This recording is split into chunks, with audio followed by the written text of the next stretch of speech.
what anti-Semitism and Islamophobia have in common is that there are two forms of bigotry, and they divide us, and they succeed. And history has shown us that when hatred gets unleashed against minorities, and societies look for scapegoats, we're in dangerous times and democracy's failing. So I hope we're going to be able to talk about both. They're different in their roots, in their impact. I hope we're also going to talk about the impact of Islam on anti-Semitism. And we have a fantastic panel to try and understand how we got here and what we can do to fight both.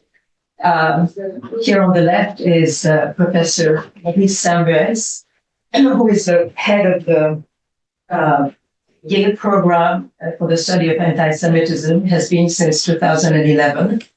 He's also the head of the French department, and he has most principally worked on the role of Jews in society, particularly through the lens of French literature and politics. And he just published a book a month ago on the Affaire Dreyfus.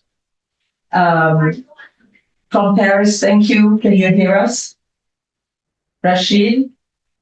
Yes, I can hear you. Thank you. Thank you very much. I'm there. It's midnight in Paris. So thank you for the hour and thank you for coming for the Ramadan. Rachid is a very well-respected Franco-Moroccan journalist and novelist and essayist.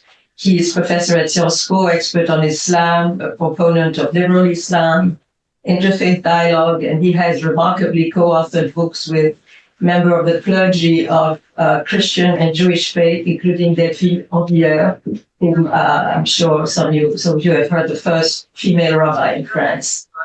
And we have a remarkable moderator, Jake McCauley, who is a global opinions contributing columnist at the Washington Post, who was their Paris correspondent for 5 years and has authored himself a fantastic book called The House of Fragile Things about the Commando family and the terrible fate that awaited them during the Holocaust. They were patrons of the art. So I recommend that from the third installment of Rachid's memoirs that are just being sold at the door, called La Mémoire de mes pères, to L'Affaire Dreyfus, to The House of Fragile Things. There's a lot of good books to read. So Jake is going to take over, and I hope that we learned something that we didn't know before. Thank you.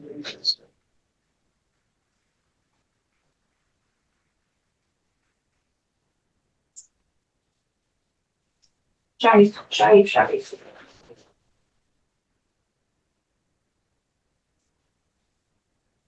Alors, pour présenter ce qu'on a déjà dit, c'est bienvenue à tout le monde qui est venu ici. Ce soir, cet événement fait partie d'une série, deux séries en effet, sur les géopolitiques et aussi sur les relations humaines, liées aux grandes questions de courant, la guerre et la paix.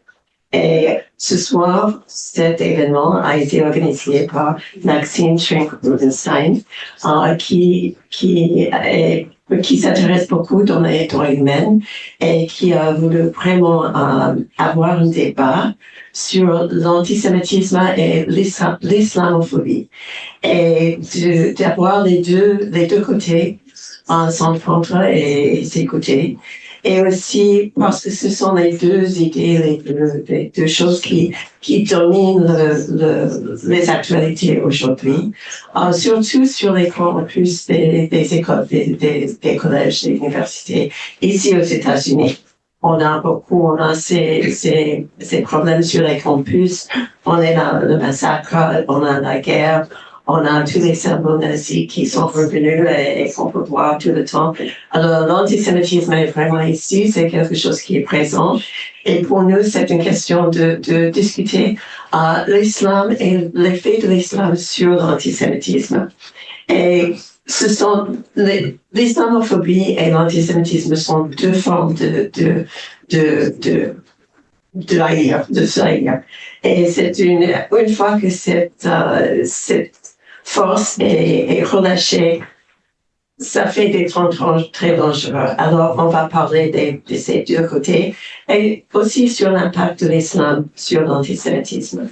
Et vous savez, ce soir, le présentateur, nous avons Maurice qui vient de Yale, et nous avons aussi Jake McCauley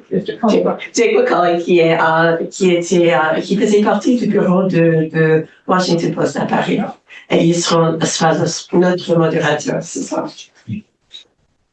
All right. Thank you so much to Francois for having us all here tonight, to Martine for putting together this wonderful conversation, and to all of you for joining us on a very sunny day for a very light and sunny topic. I should say I feel very lucky to be here tonight around friends that I've known for quite some time. First, Rachid, thank you so much for joining us during Ramadan.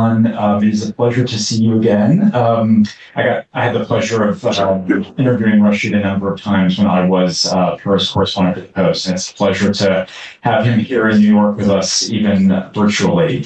And Maurice is a old and longtime friend, not old, but a longtime friend of mine, and it is always a pleasure to be with you. And just an additional plug for Maurice Dreyfus' book. It is absolutely superb, and there are 3 copies on the desk outside, and any of them are still here at the end of the night. They will not be a pretty picture, so please snap them up on your way out. I should say just a point of housekeeping.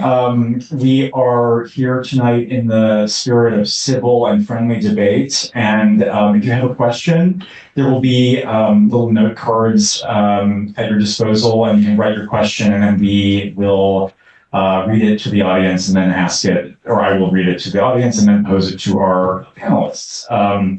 So with that, thank you again so much for being here. And I will start us out with a question on terminology and the politics of terminology, which strikes me as a crucial and very important part of this entire moment and this particular debate. So, Rachid, if I may, I will start with you. How would you define Islamophobia? Is it, as the word seems to imply, a rejection of Islam, the religion, or would you see it more as a bigotry against Muslims as people?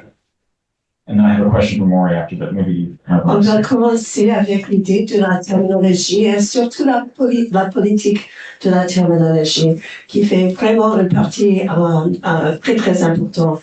Et est-ce que vous pensez, comment est-ce que vous définissez le mot islamophobie? Est-ce que c'est une rejection de l'islam comme religion? Ou est-ce que c'est quelque chose plutôt sur l'haïssement des gens qui sont qui suivent cette religion? Quelle est votre définition de l'islamophobie? Alors, je vais essayer de parcourir ce terme-là, à la fois sur la manière dont les différents acteurs sociaux l'utilisent, c'est-à-dire les usages. Et si le terme antisémitisme ne pose aucun problème, le terme même d'islamophobie pose certains problèmes, je dirais, vis-à-vis d'un certain nombre d'acteurs sociaux. Tout simplement, on peut essayer de voir un peu qu'est-ce qui lui est reproché. Tout d'abord, le premier argument, c'est un terme qui a été inventé par les intégristes. C'est-à-dire que il aurait été inventé par des mollahs iraniens dans le but de faire taire toute critique des religions. Et il s'avère qu'en fait, ce terme-là existe dès le début du XXe siècle dans la politique coloniale française qui voit l'administration coloniale avoir une mauvaise image des musulmans et de l'islam, et en disant que cette appréciation des musulmans et de l'islam peut être un élément négatif pour, je dirais, la gestion administrative coloniale. Ça, c'est le premier élément.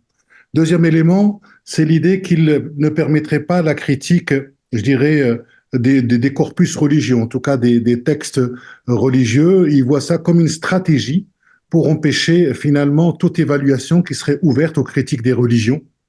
Et ensuite, le terme phobie, puisque on dit la peur de l'islam, qui serait pour certains, en tout cas certaines pratiques, qui seraient complètement légitimes, ce suffixe de phobie, arguant qu'il est inapproprié car il suggère une peur irrationnelle. Alors, I think I might just pause there for the translators. So sure. okay, thank you. Sorry. Yes, sure. I'm going to give you just an overview of the term Islamophobia and how it's used and how the various actors and the stakeholders use it and what it means. And we're assuming here that the term anti-Semitism is not presenting the kind of problems that the term Islamophobia is presenting. But you can really look at the problems that the term Islamophobia is presenting on three levels. The first is that the term Islamophobia itself is something that was an invented term. It was something that was invented by the mullahs in Iran. And it was a way for them to identify those who were opposed to their own version of Islam and the way that they were looking at it. And they were able to make this term be something that was used much more widely than it had been used before.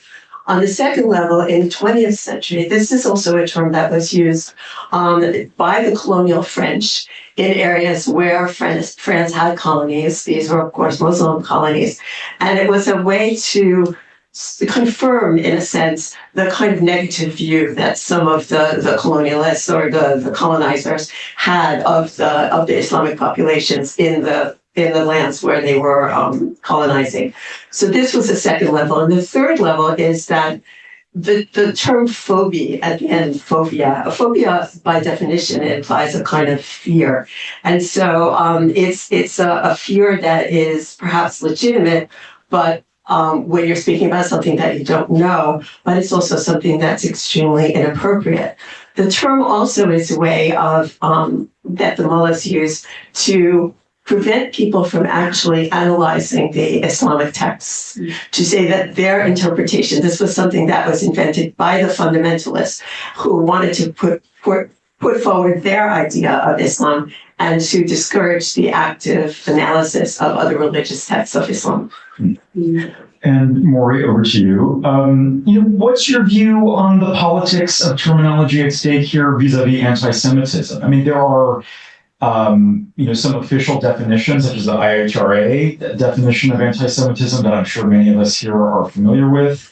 But there are in recent years, groups of scholars have challenged that a bit with the Jerusalem Declaration and other such definitions that sort of remain constantly in the crosshairs of debate. So, what's your take on that? And how do you navigate the politics of terminology in your role at Yale as director of the university's Center for the Study of Anti-Semitism? Sure. So I would say, first of all, that actually the term anti-Semitism does pose problems. Can people hear me? Is this? Yes. Yeah, okay.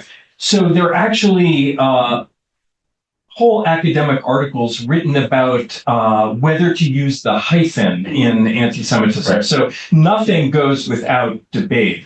Of course, the term anti-Semitism goes back to the 1870s in Germany, and it's weighted down, I would say, with Orientalist conceptions of different language families. That's where the term Semite comes from. And so there are people who reject the term anti-Semitism because it connotes a sort of outdated division of people into these different categories. So that's why some people think that you either shouldn't hyphenate because that gets too much attention to Semitism, or that you should replace the term altogether with something like Judeophobia. There are lots of debates about that. I personally think that implies too much of a religious dimension to the hatred, whereas I think anti-Semitism, for better or worse, more accurately points to,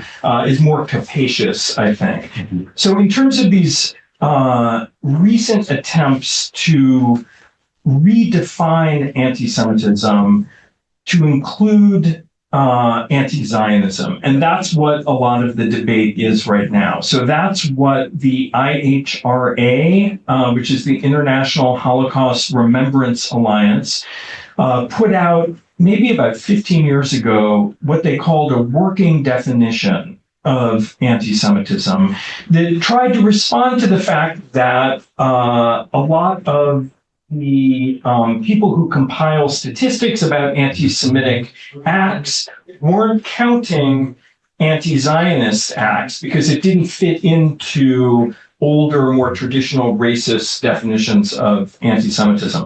So they put out this new definition that does say that certain forms of anti-Zionism can be classified as anti-Semitism. It's very clear that not all should be counted as that there are legitimate criticisms of Israel that are not anti-Semitic, but it tries to give some examples of what might be considered anti-Semitic.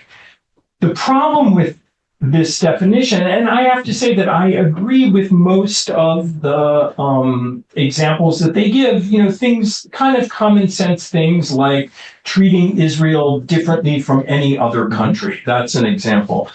The problem, I think, comes in with what you do with that definition and with attempts that we've seen very recently to use that definition as the basis for speech codes on campus. So to punish, and it was never intended for that. So I think that's a problem that we could come back to. And then certain scholars in Jewish studies and scholars of anti-Semitism tried to put forward a few years ago an alternate definition, and that's the Jerusalem definition, that also gives examples of what does and doesn't constitute anti-Semitic speech, and it's an attempt to sort of decriminalize most forms of anti-Zionism. So it's very specific that calling Israel an apartheid state does not constitute anti-Semitism. And of course, there's been a lot of debate within the anti-Semitism and Jewish studies world about those two definitions. Would you like to transit? No, okay. I think Rachid understood. Okay, all right. So that is very helpful. Thank you both. Building on that, I was wondering if you could each tell us what is the most disquieting example of either anti-Semitism or Islamophobia that you have each seen or experienced in the recent months since the October 7th attacks? Maybe we could start with Rachid. Merci. Quel exemplaire quelque chose que vous avez entendu, le pire exemplaire de quelque chose antisémitique depuis le massacre et la guerre islamophobique. Vous savez, depuis les événements du 7 octobre, il y a beaucoup de choses qui se passent en France parce que cela vient charrier beaucoup de choses. Tout d'abord, ça vient charrier la politique de l'État français vis-à-vis des Juifs pendant la Seconde Guerre mondiale, et notamment les déportations. Donc, c'est d'abord cette angoisse qui vient s'exprimer. Chez les Français de confession musulmane, le 7 octobre et ce qui se passe actuellement à Gaza vient raviver la question coloniale. Et ce sont ces deux éléments qui font que la société française n'arrive plus à se parler. Parce que nous avons une espèce je dirais, de concurrence victimaire qui fait que la souffrance des uns empêche d'écouter la souffrance des autres. Et automatiquement, nous avons, je dirais, des positions qui deviennent de plus en plus difficiles et qui fait que même la marche contre l'antisémitisme a vu le Rassemblement national se joindre pour dire qu'ils sont les défenseurs des Juifs. Et tout cela se fait à l'encontre je dirais, d'une partie qu'on va racialiser comme étant musulmans. Et tout à l'heure, j'ai parlé de la difficulté de définir l'islamophobie, mais au-delà des difficultés qu'il y a, des usages qui peuvent être faits, il y a quand même un phénomène de racialisation, d'essentialisation de l'autre à partir d'une caractéristique. Thank you very much. I think that there are a number of them that are taking place, terrible things that are happening in France right now, and that are churning up a lot of ideas and a lot of emotions. The first is the idea of France and the attitude that the French had towards the Jews, particularly during the Second World War, with the deportations of the Jewish population. This has brought up again a lot of the polemic around that. At the same time, it also, amongst those of the Islamic faith, it's also brought up a lot of feelings and ideas and polemic regarding the colonial nature of Islam, France, and its attitude towards Islam. And the problem is that you're setting up two different groups where each group is seeing itself as a victim. But in France, France is not speaking to itself. Their two sides aren't talking to each other. And they're allowing the suffering of one group, making it so that they're incapable of understanding that it's possible that they're suffering on the other side and that they're suffering from the other group. So they're mutually excluding each other and they're not hearing each other talking. So that even when you have something, I spoke a little bit earlier about the difficulty in how we use the term Islamophobia. I think that right now there's a tendency towards looking at the term and looking at it from the point of view of identifying something that has a racial basis or a very specific basis that perhaps it did not have before. And Maureen? Thankfully, I haven't personally seen some of the worst examples. There have been horrible, I'm thinking of the shooting of the 3 Muslim college students in Vermont. Just last week, I think a man wearing a kippah was attacked in Paris and another in Zurich. So, but I can say that I've personally received death threats. I was on the train and I looked at my email and there was an email saying with the subject line, "Dismember Samuels," from a sender calling himself Holocaust Decimate. And then I looked at my email and there were dozens of these variations on the theme. So that was not pleasant. And I've made no statement about the war. So that's basically just pure anti-Semitism, as I see it. So that's, quite, but in a sense, that wasn't even the most disturbing thing I've seen. I think in November, I was in the West Village and I was standing on a street corner and I saw a young, well-dressed woman ripping down Israeli hostage posters with such vehemence and with such hatred in her eyes. And I thought, wow, we are really in a bad place. And I think I said, wow. And she looked at me, glared at me, and then kept ripping them down. And I understand that some people interpret those posters as Israeli propaganda, but I did think, wow, we've crossed some bridge here that's going to be very hard to come back from. First of all, I'm so sorry that you experienced that. It's certainly a dark moment for all of us. Building on something Rachid said, I was wondering if specifically the historical antecedents sort of on the tip of everyone's tongue, and specifically the Holocaust as a point of comparison for commentators on both sides of the conflict. I was wondering, Maurice, if you had thoughts on that and to what degree the usage and specifically abuse of the Holocaust as a comparison fuels anti-Semitic rhetoric today, because it really seems to be omnipresent in so much of the inflammatory rhetoric we see, at least that I have noticed. Yeah, I think, first of all, I would say that I think we've seen a misuse of the Holocaust on both sides, actually. I was kind of horrified to see Israeli diplomats wearing a yellow star, to kind of justify their actions through a reference to the Holocaust that I thought was completely misplaced. But definitely there has also been a disturbing tendency to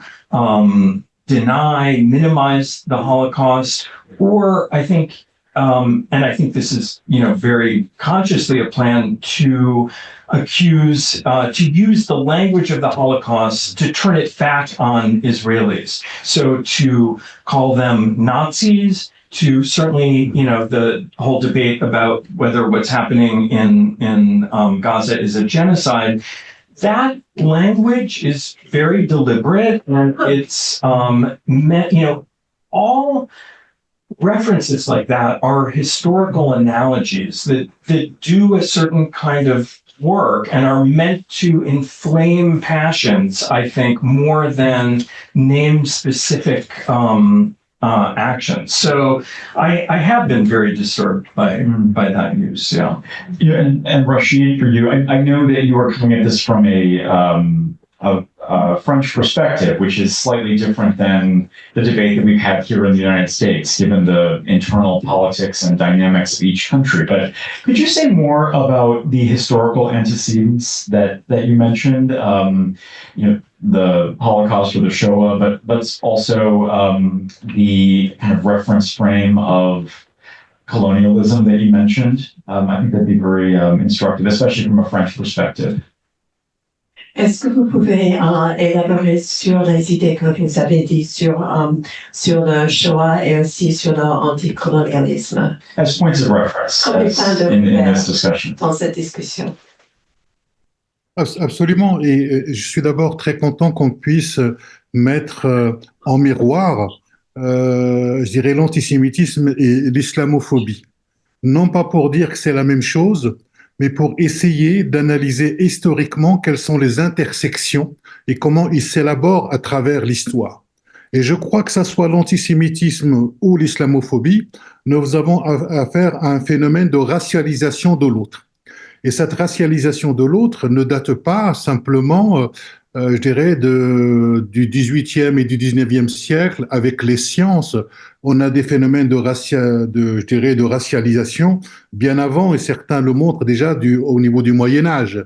Lorsque vous avez toute une narration chrétienne qui va déterminer à la fois, je dirais, les Juifs comme un peuple déicide, c'est un phénomène de racialisation, de biologisation parfois, ou lorsque les Juifs comme les musulmans vont être considérés comme des hérétiques parce qu'ils ne considèrent ni la Trinité, ni le fait que Jésus soit fils de Dieu. Donc, vous voyez, vous avez, pendant tout le Moyen-Âge, vous avez un phénomène, je dirais, d'exclusion, c'est l'Occident, globalement, qui détermine les autres. Et n'oublions pas le discours d'Ernest Renan, qui, lui, justement, avec la langue, va montrer qu'il y a deux races, la race aryenne, à laquelle l'Europe appartient, qui est celle de la rationalité, et la race sémitique, qui, elle, n'est pas du tout rationnelle. Donc, nous avons déjà fait, je dirais, tous ces phénomènes-là. Et à partir du XXe siècle,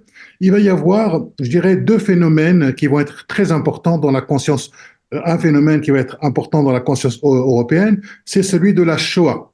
Et en sachant que, je dirais, il y a un phénomène d'étatisation, c'est un processus étatique de domination vis-à-vis des Juifs qui fait que l'État va livrer beaucoup de Juifs aux Allemands. Ça, c'est la première des choses. Ce qui se passe, c'est que... Pause for the translation. Okay. I think, first of all, it's an excellent idea that tonight we're portraying both anti-Semitism and Islamophobia as mirror images of each other, because I think it's very important for us to analyze, and going back over the history of both of these ideas, that over history there have been intersections during a historical period where both of these ideas have come into contact with each other, or into conflict with each other. And I think that it did begin in the 18th and the 19th century, where you have the sort of racialization of certain groups. But it also goes back much further. It goes back also to the times of the Middle Ages, where you have what was basically a Western culture, a Western Christian culture, which was making the decisions of which were the dominant ideas and who were the heretics. And the Jews were the heretics because they didn't believe in the Trinity and they didn't believe in Jesus as the Son of God. And in a sense, it was the same applied to both groups. And so you have this Western-based authority that determines for the whole world what is and what isn't acceptable. Then later on, you also have the ideas of Ernest Renaud, who posits the idea that there are basically two races. The first is the Aryan race, and the second is the Semitic race. And elaborates on those. In the 20th century, you also have the addition of the idea of the Shoah. And it's also almost the making the Shoah and relating the idea of the Shoah to the idea of the state and the idea of the state of the government actually delivering Jews over to the Shoah. So this idea becomes an important one in the 20th century, where the government and the state is not just individuals, but it's the state as well. J'aimerais simplement rajouter deux mots. C'est que actuellement, à partir des événements du 7 octobre, nous avons la convocation de deux narratifs. D'un côté, la narration de l'Holocauste, de la Shoah, et un autre narratif qui est celui de la Nakba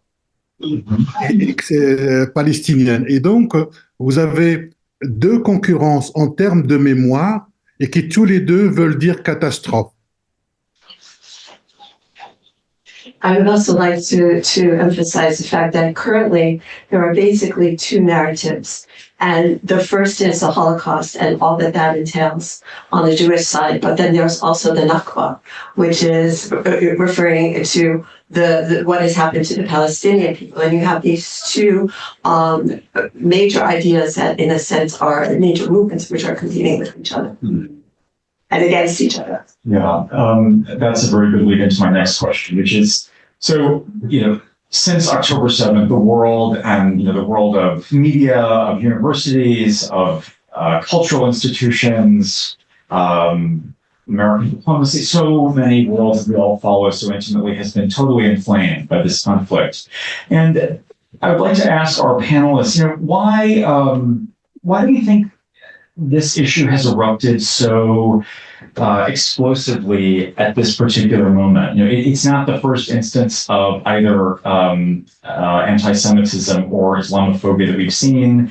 It is not the first chapter of the Israel-Palestine issue that any of us have lived through. Why now? And what is at the crux of the seemingly, I don't want to say unprecedented, but really significant reverberation of this latest conflict around the world, truly, in so many contexts, so many cultures, so many countries. So what do we think is at stake there, and why is that happening now? So Maurice, maybe you start with that. Yeah.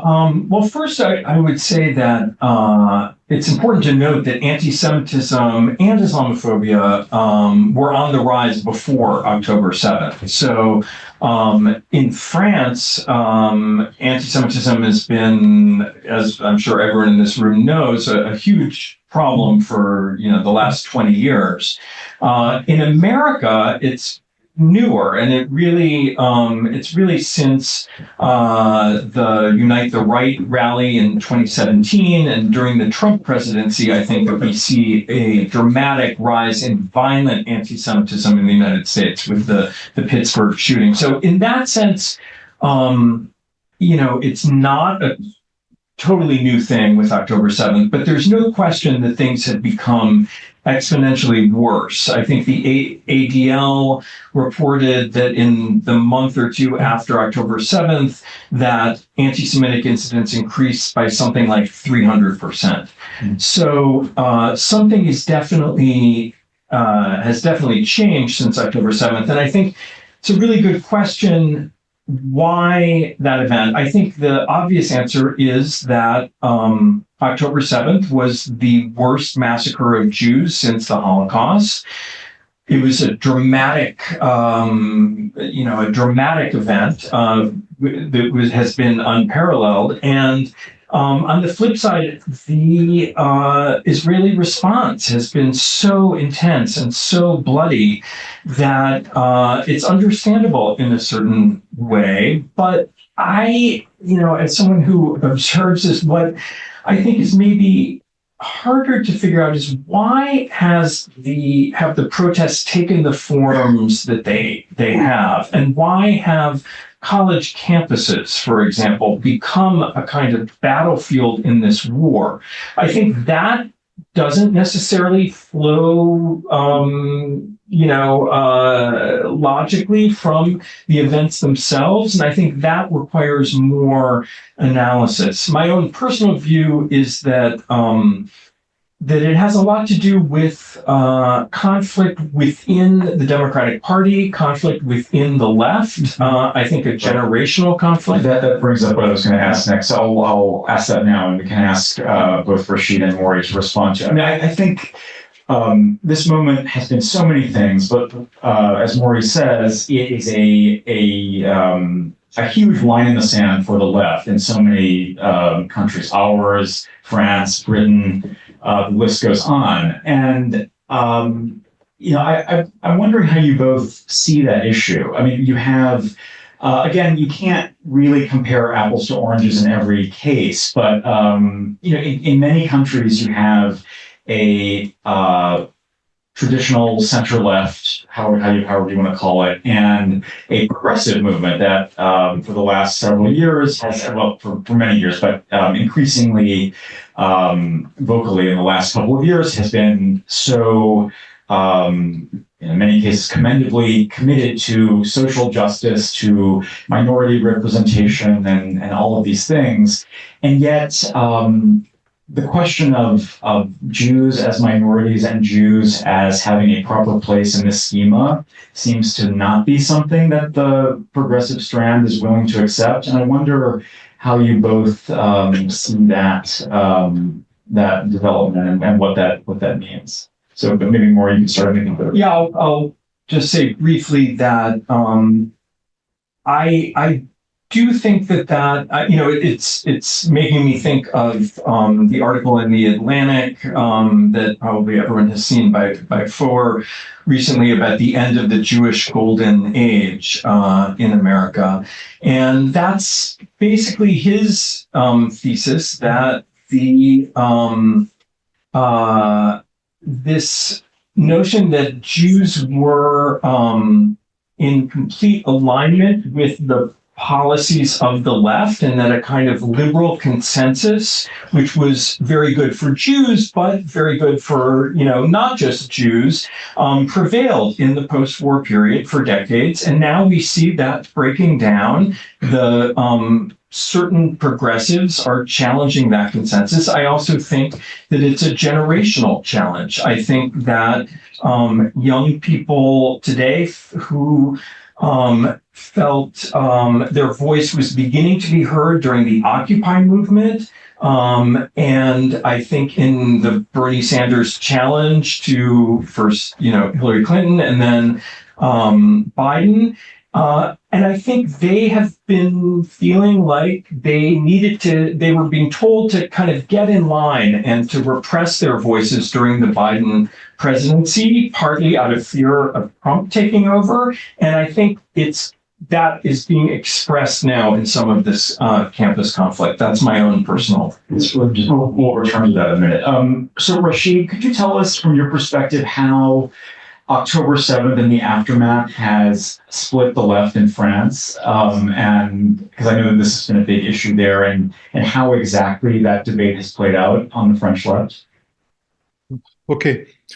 Alors effectivement, les événements du 7 octobre n'ont fait que confirmer des fractures qui existaient déjà dans la société française, avec l'extrême gauche, qui est souvent vue comme islamo-gauchiste, une manière de disqualifier tout discours. Et on voit bien comment le terme islamophobie aujourd'hui a un coût social et politique quand vous l'utilisez. Et donc, tout le débat français s'est porté encore une fois sur la sémantique, à savoir si le Hamas est une organisation terroriste ou pas. Et en France, on aime beaucoup discuter globalement, je dirais, des concepts pour éviter les véritables, je dirais, questions qui nous sont posées. Et ça, c'est important, je dirais, de pouvoir le dire. Et on a globalement une société française qui est de plus en plus déchirée parce qu'elle a peur que fondamentalement, je dirais, que la guerre soit importée en France, sachant que nous avons la communauté musulmane la plus forte d'Europe et la communauté juive la plus forte d'Europe. Et donc, les critiques qu'il y a, c'est globalement, les uns disent que nous ne prenons pas suffisamment en compte, je dirais, la souffrance des Juifs, l'antisémitisme, et d'autres disent que nous ne prenons pas suffisamment en compte, je dirais, la souffrance des Palestiniens. Vous voyez, donc, finalement, chaque camp reste figé sur sa propre appréhension. Donc, on a des conflits idéologiques, et ces conflits idéologiques émergent même dans le politique. Thank you very much. Actually, the events that took place on October the 7th really confirmed what were already existing divisions within France. And you have in the extreme left in France something that could almost be called Islamo-gauchist, Western, leftist Islamist. It was to the point where any discussion was completely out of the question. That this was just, that their position was that it was the position of the Islamist, that the position that was taken by the extreme left was something that didn't allow for any other kind of ideas to come in. And so you have Islamophobia then being used as almost a weapon of force, as a way of using it against your enemies. By calling somebody an Islamophobist, it's a way of attacking them and they become an enemy. And I think that globally, this is a concept that we've been struggling with in France. And I think many times in France, we do this. It becomes a question of semantics, but it also becomes a question of do we discuss the ideas, or do we get down actually to real facts and real issues? And I think that in France, there's a fear, and it's fundamentally that the fear that this war that is occurring outside of France may at some point be brought into France, and that France might be dragged into it. Remember that in France, we have what is possibly the largest Islamic population within the French borders, but we also have possibly what is the strongest Jewish population amongst all of the countries in Europe. And you hear people who are willing to discuss and admit to the suffering of the Jews, yet they're not willing to admit to or to discuss the suffering of the Palestinians. So those who focus only on one, to the exclusion of the other, don't want to hear anything about it. And so basically you have the two sides that are frozen in their positions and are unwilling to really talk to each other.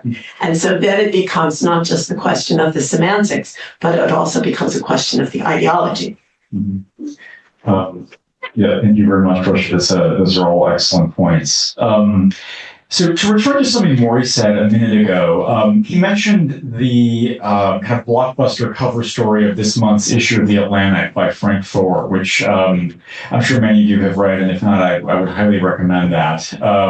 It is specifically about the question of the American Jewish experience, which is its own dynamic, separate and distinct from its French counterpart. But one of the points that Frank Thor makes in the piece, I think is really important for our discussion tonight, and that is,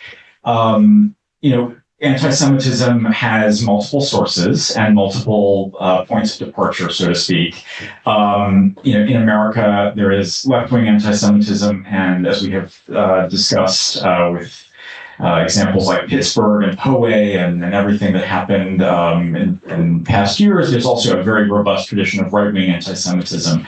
And a problem emerges when individuals are more than willing to condemn such prejudice among their political opponents, but are more hesitant and occasionally unwilling to do so when it is among their own camp, among their prejudice they see in their own friends, families, or political allies.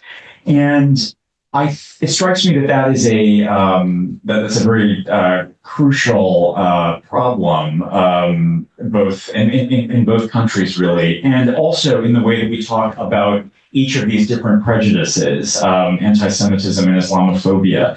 And I wonder for both of our panelists tonight, in this very, very fraught moment when we are all heartbroken and terrified, is it really possible to condemn, or let me put it this way, how best can we condemn one prejudice without inadvertently fanning the flames of the other? Because this seems to be a real challenge for so many people in the public statements they make and in the remarks that are thrown around so flippantly, it seems. I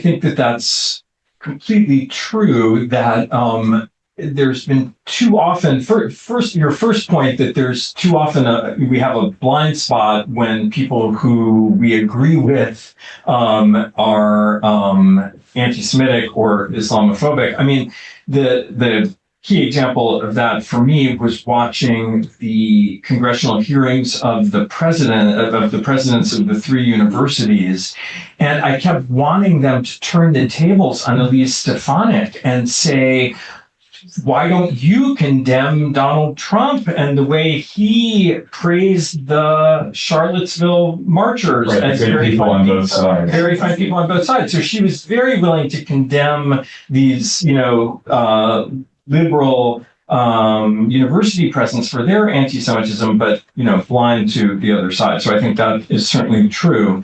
And then to your other point, that how can we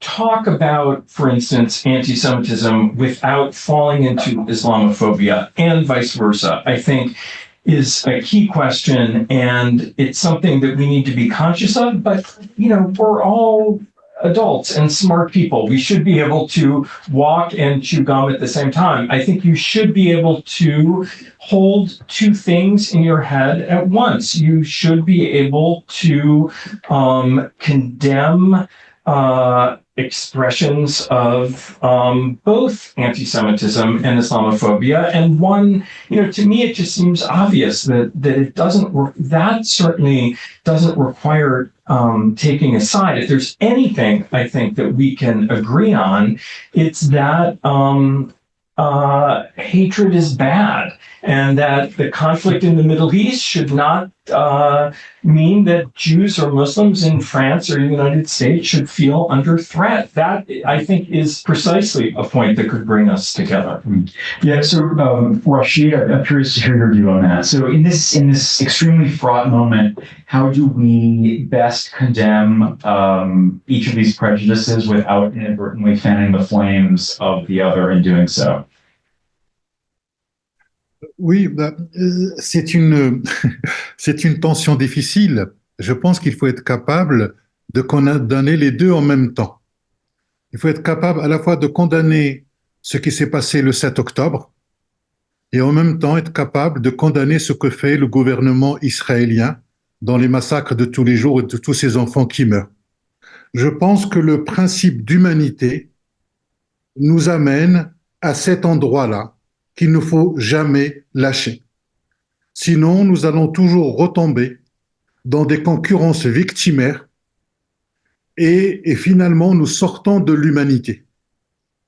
Et que chacun, nous sommes issus d'un monde particulier, que ce soit le monde musulman ou le monde juif, peu importe, et qu'il ne s'agit pas de faire du particulier un particularisme. Et aujourd'hui, quand vous tenez cette position-là, vous avez les extrêmes des deux côtés. Mais c'est le prix à payer pour rester humain. Translator, mind sharing with the audience this one? I think that this is great. That there is great tension between both of these sides, and I think what we need to do is we need to be able to condemn both sides, and that it is possible for us to be able to condemn both sides. I think it's absolutely possible for us to look at the events of October the 7th, the massacre that took place, and condemn that, while at the same time we condemn the Israeli actions that are massacring people every day.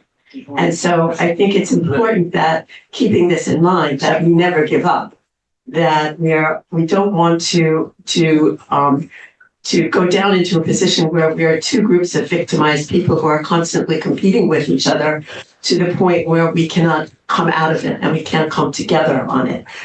We're all from a very specific world. We all have our own specific backgrounds, our own particularism, our own partialities. And there's extreme behavior and extreme ideas on both sides, on all sides. And I think this is the price we pay for being human. As a sort of final question for our panelists before we open to the floor, to return, well, actually, if we have time, to return to history for a minute, but also the bridge between the past and the present. I mean, I'm curious to hear what you both think about the role of denial in each prejudice that we're seeing today, both historical and more contemporary forms of denial. So, Maureen, would you mind sharing your thoughts on that? Yeah, that's been an extremely disappointing and unpleasant feature, I think, again, on both sides of this conflict.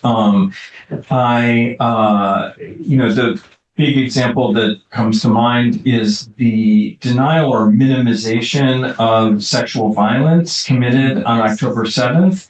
That just at my own university, I just saw that the Women's Center is hosting a 3-day conference on Israeli pinkwashing, and which is, the way Israel supposedly uses their support for gay rights to wash away their, to silence opponents. And they were approached, the Women's Center was approached to also do something on sexual violence on October 7th, and they refused. So to me, that's, I think, a clear example of denialism.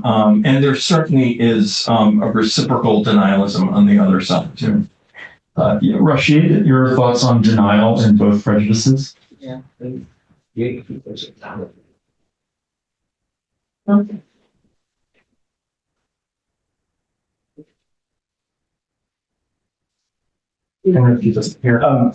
it mute?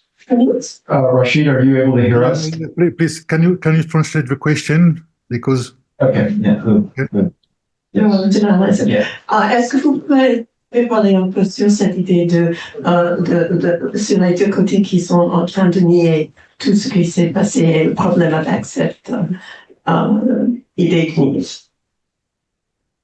Vous savez, la question du déni, c'est une question pour que l'individu ne s'effondre pas. C'est comme si le fait d'être dans le déni vous donnait plus de puissance.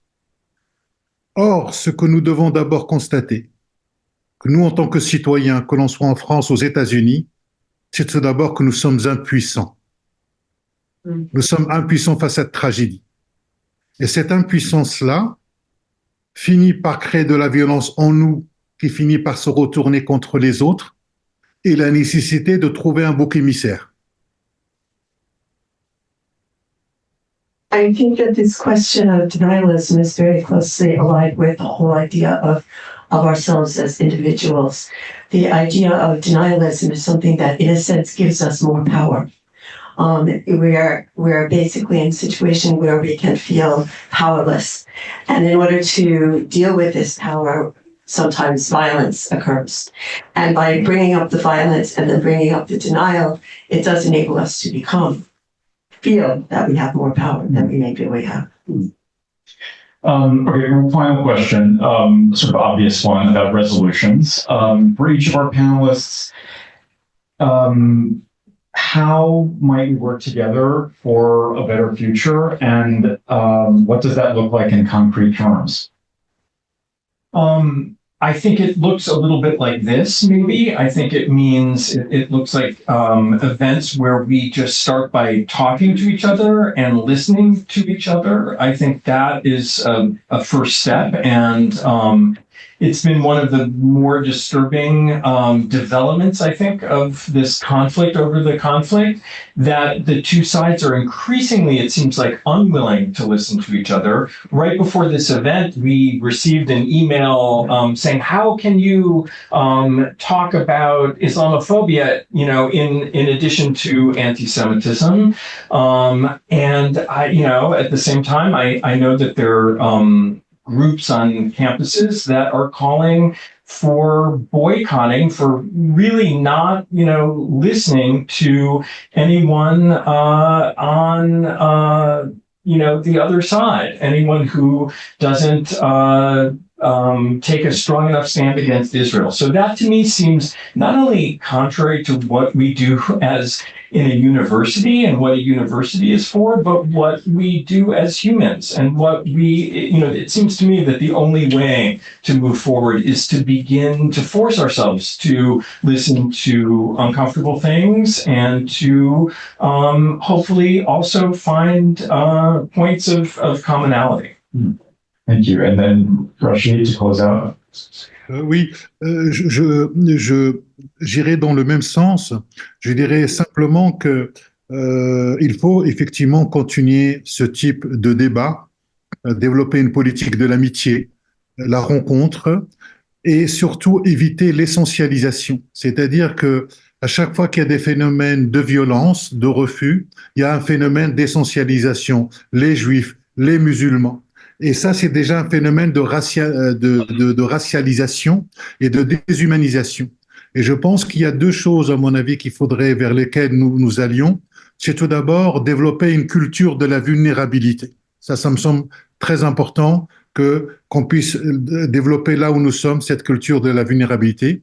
Et la deuxième chose, c'est malgré le tragique, de ne pas désespérer ni de la situation ni des hommes. Et ça, c'est un impératif que l'on doit tous se donner.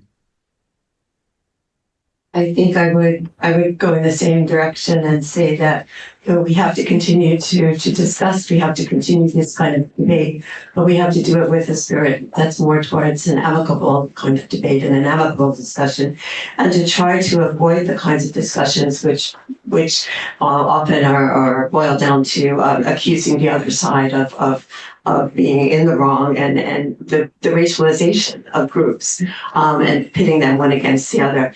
And I think it's very important to remember now that there are two things to focus on. One is that it's very important for us to look at and to create this culture of vulnerability. This is something that is important right now for us. And in addition to that, despite the tragic events that are happening, despite the situation, that we not lose hope, that we continue to try to move forward in a positive way. Well, thank you very much to both of our panelists. This is not an easy conversation to have. You've both been wonderful, humane, and very interesting. So thank you so much.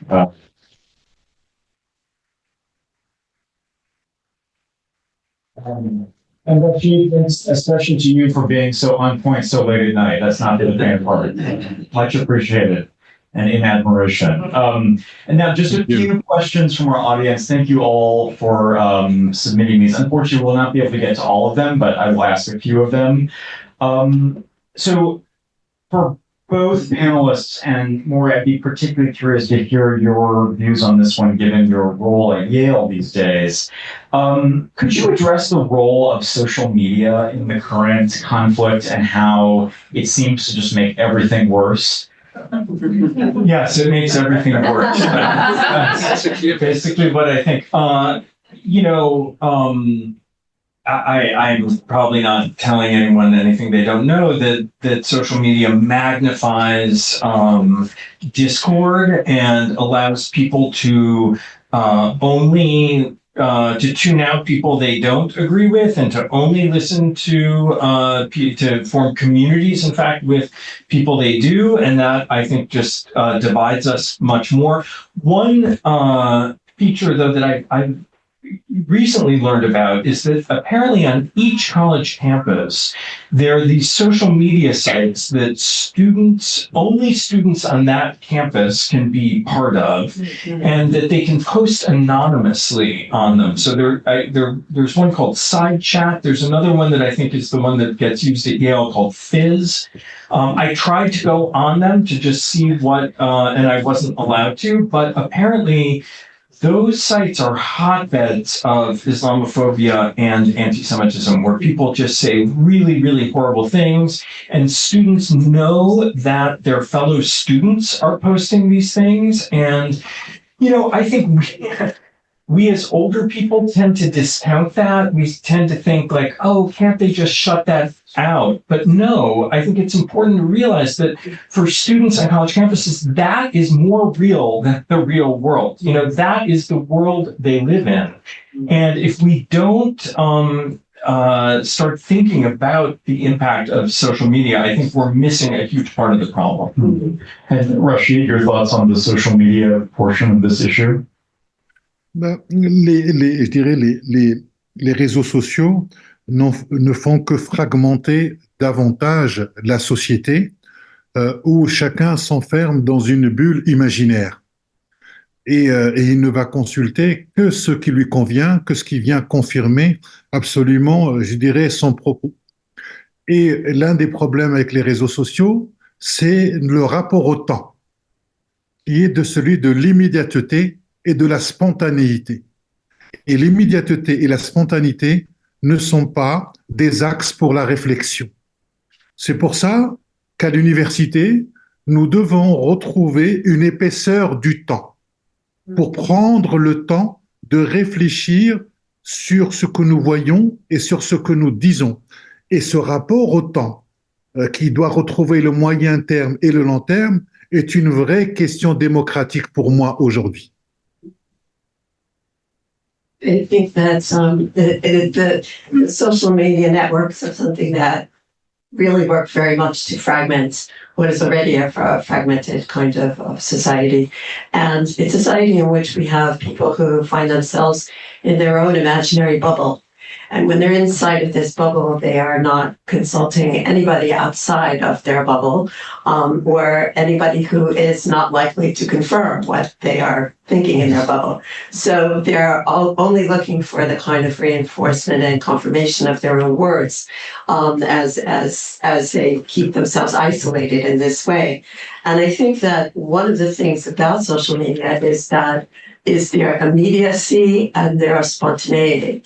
And this is something that is very present and which does not really give much opportunity for reflection. And I think that it's here that universities can play an important part. In university life, where it can give people time, whether it be just in the medium term or in the long term, to really think these ideas, to try to develop a kind of reflection on them that is not present in the very short term that we have with the social media. Our next question, and this one from Maurice. If you are not anti-Zionist today, how is that not anti-Semitic? Sorry. If you are anti-Zionist, how is that? How is that not? Okay, so say that again. If you are anti-Zionist, how is that not a version of anti-Semitism? Right. Yeah, that is key debate. Yeah, that's the key debate. Where is the line? When does anti-Zionism cross into anti-Semitism? Is it inherently anti-Semitic?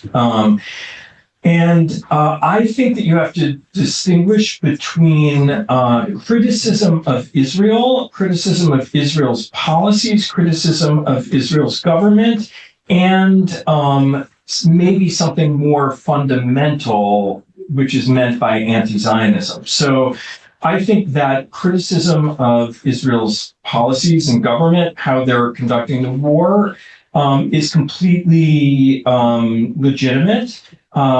You might disagree with it, but it's not inherently anti-Semitic. And I think there, to go back, that's where I think the IHRA definition is useful, because it gives you, one thing they say is, can you imagine making those criticisms of another country? And if you can, then that's not anti-Semitic.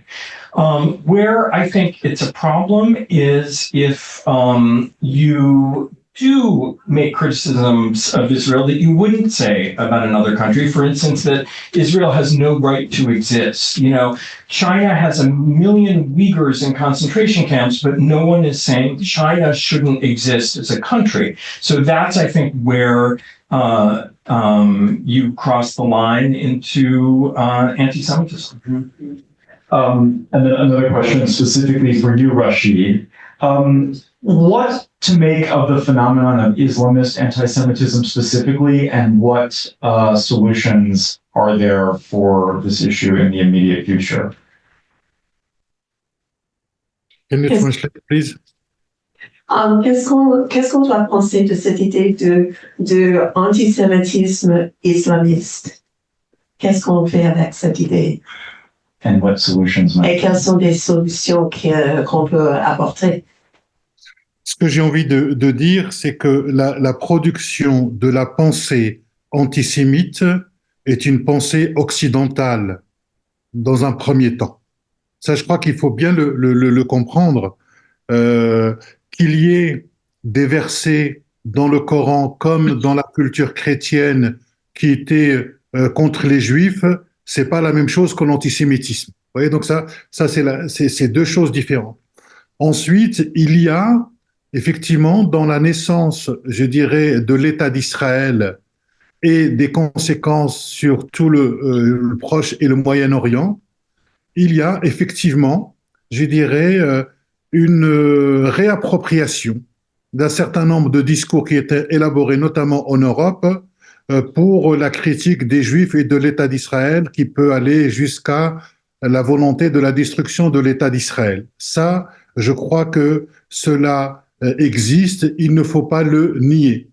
Simplement, ce que j'ai envie de dire, c'est que c'est un discours qui est à la marge. C'est pas un discours qui est majoritaire.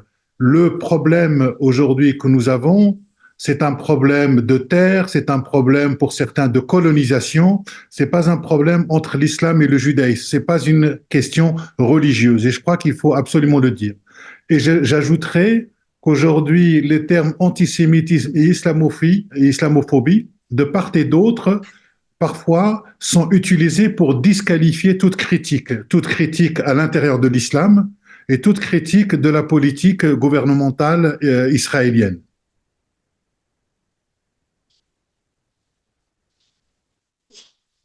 I think that you have to think of both. Both of these ideas are Western in origin.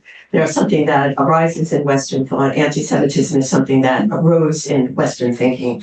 It's something that is from the culture that we have in Christian culture, and it's not the kind of not the kind of Islam that we're also dealing with now in terms of the more fundamentalists and non-Western countries. The second is that it also involves looking at the birth of the State of Israel and going back and reappropriating a lot of the arguments that were being made at the time. A lot of the ideas that were present at the time, should Israel exist or not exist. And the idea that among some of the neighboring lands, that Israel really needed to be annihilated. And so there's a real danger in going towards those ideas and trying to reappropriate them and making them current again. And I think it's most important to remember that all of this discussion, all of this discourse, it's really something that's taking place on the margins. These are the extremes. This is something that we're talking about. The issues that we're talking about here are issues of territory, of land, of colonialization. These are not questions of religion, and it's important to keep this in mind. And also the fact that Islamophobic and anti-Semitic are often used as a way of putting down any kind of criticism within either of these groups. Thank you very much for that, Rachid. For Maurice, can you discuss your opinion on those who insist on using the word genocide? You mentioned this a little bit in your remarks, but just to elaborate on that, on using the word genocide when discussing the retaliation of the Israeli government. Yeah, I mean, that's one of the most difficult things to talk about and to try to get your head around. Because I think, there are legal definitions of genocide, and they, that's what I think you have to refer to, or else the concept doesn't have any meaning. But, even if you argue that this isn't technically a genocide, that's not to say that, that what is happening is in any way good. I think if you're even debating whether it's a genocide, you're already in, a place you don't want to be in, whether it's just, horrific or a genocide. But I do think that we have to be careful how we use words. And I think that, people, there's a whole politics around that word, as I said before, and it's a very inflammatory word. It's used, I think, deliberately because, in a reciprocal way. I think that Jews often use, one of the justifications for the creation of the state of Israel to begin with was the genocide against the Jews. So it's a very fraught term, and I would just urge people to use it in its precise legal definition. And Rachid, finally, you spoke very eloquently about finding our common humanity and speaking to each other like we are trying to do tonight in respectful and empathetic ways to really try and understand. But is all we can do in a moment like this talk, or is there anything else that we might also do in addition to that? Oh, I think you're muted. I think you're... Can you translate, please, because I'm a little bit tired? Entirely understandable. Bien sûr. Vous avez parlé avec beaucoup d'éloquence sur cette idée de nous partageons l'humanité en commun, mais est-ce qu'il y a des choses à part des événements comme celui-ci où on discute? Est-ce qu'il y a des vraies actions, des vraies choses qu'on peut faire pour améliorer les choses? Je pense que d'abord les gens devraient manger ensemble. Je pense que les gens devraient vraiment manger ensemble et ensuite discuter. Par exemple, en période de Ramadan, j'invite quelques amis juifs pour la rupture du jeûne, pour continuer à maintenir ce lien d'amitié qui me semble fondamental. Alors, cela ne change pas, la réalité, mais ce que je crois, c'est que chacun doit faire ce qu'il peut, là où il est. I think that what we have to do is we have to eat together. This is something that is very important. For example, right now in Ramadan, I invite some of my friends, some of my Jewish friends, when we break the fast in the evening during Ramadan.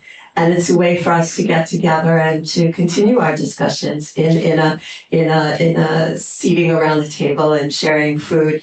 And our links of friendship are important there, but they're also reinforced there. And I think that it's important that, all of us are not going to be able to change everything, but if each one of us can just work to change one small thing in the way in which we're capable, that this will, in fact, go a long way. And Maurice, from your role on a college campus right now, from a policy perspective, is there anything else that is at least being proposed, or anything else that might be instituted? Yeah, I think most college campuses are just starting to create these task forces on anti-Semitism and Islamophobia. I hope that they, could do some good. We tried to push at Yale to have one common task force that would talk about both, and I think the compromise was that many of the people are on both of them. At Yale, at least, they're really focused on the students. So they're really focused on the experience of being a student on campus. And that, I think, is a good place to start with that, to create. I totally agree with what Rachid said, to find ways to eat together, to find ways to engage in activities that aren't just all about the conflict, and that will build trust. And I think that's a place to start. All right. Well, thank you both so much to both of our panelists tonight. You were both wonderful.